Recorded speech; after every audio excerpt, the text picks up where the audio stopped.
लोकसभा के परिणाम से ठीक एक हफ्ता पहले ईवीएम पर सियासी शोर उठने लगा है। कांग्रेस के बड़े बड़े नेता ईवीएम पर सवाल खड़े कर रहे हैं और ईवीएम की विश्वसनीयता को कटघरे में लाने की कोशिश कर रहे हैं। लेकिन विपक्ष के सियासी शोर पर अमित शाह ने भी पूर्वानुमान जारी कर दिया है। देखिए रिपोर्ट इस पर। दुनिया में कोई ऐसी मशीन नहीं है that can not be tempered कि ईवीएम पे भरोसा नहीं किया जा सकता है। क्या ये लोकतांत्रिक प्रक्रिया में दखलंदाज नहीं कर रहे?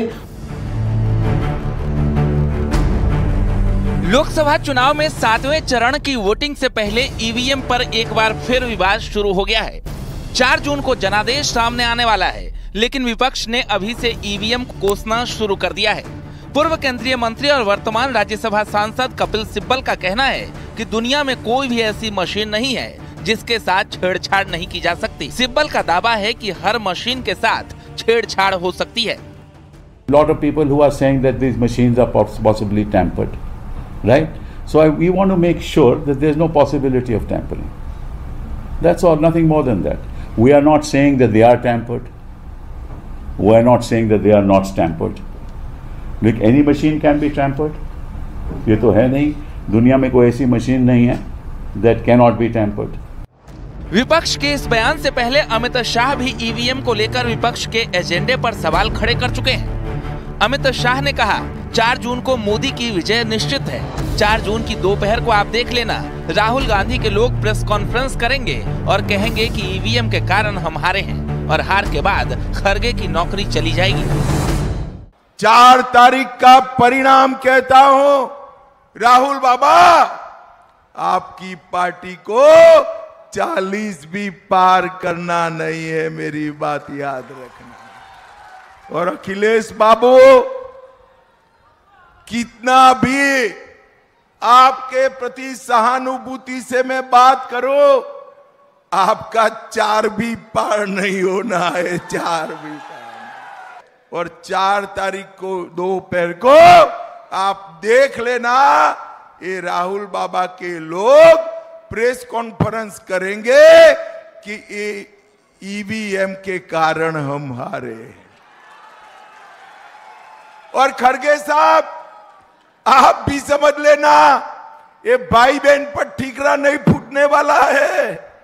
ये भाई बहन पर ठीकरा नहीं फूटेगा, हार का ठीकरा खड़गे साहब पर फूटेगा और उनकी नौकरी जाने वाली। तो वहीं पूर्व केंद्रीय मंत्री कपिल सिब्बल के बयान के बाद ईवीएम की विश्वसनीयता को लेकर एक बार फिर सवाल खड़े किए जा रहे हैं। कांग्रेस नेता राशिद अल्वी का कहना है कि ईवीएम के साथ छेड़छाड़ की जा सकती है। वहीं बीजेपी कांग्रेस और कपिल सिब्बल के आरोपों को सिरे से खारिज करती नजर आ रही है। मेरा मानना है कि देश के अंदर चुनाव बैलेट पेपर से होना चाहिए। ईवीएम नाकाबिले भरोसा है, टेम्पर्ड किया जा सकता है, उसकी बहुत सारी मिसालें मौजूद हैं। ईवीएम के जरिए दुनिया के अंदर कहीं चुनाव नहीं होता, ना अमेरिका के अंदर होता है, ना इंग्लैंड में होता है, ना जापान में होता है। हिंदुस्तान के अंदर ईवीएम से होता है और इसका हमको बहुत तल्ख तजर्बा है। चुनाव के चलते ईवीएम के ऊपर में प्रश्न उठाते जाते हैं। ये कहना कि हम प्रश्न नहीं उठा रहे लेकिन मशीन में गड़बड़ हो सकती है, ये तो प्रश्न उठाना ही है। यही नेता कोर्ट के सामने भी जाते हैं, कोर्ट ने आज तक इन बातों को स्वीकारा नहीं। यही नेता ईवीएम के माध्यम से जो चुनाव होते हैं उससे चुने जाते, जीतते भी हैं, तब ईवीएम को गलत नहीं मानते। तो इस प्रकार के प्रश्न उठाकर चाहे इस रूप से या दूसरे रूप से, क्या ये लोकतांत्रिक प्रक्रिया में दखलंदाज नहीं कर रहे? ईवीएम की विश्वसनीयता पर सवाल खड़े करने का ये कोई पहला मामला नहीं है। इससे पहले भी विपक्ष कई बार ईवीएम को कटघरे में खड़ा कर चुका है और सुप्रीम कोर्ट तक का दरवाजा खटखटा चुका है। लेकिन जिस तरह 4 जून से पहले ईवीएम पर माहौल गर्म है, तो विपक्ष के लिए बिल्कुल भी शुभ संकेत नहीं है। Bureau report, news 18।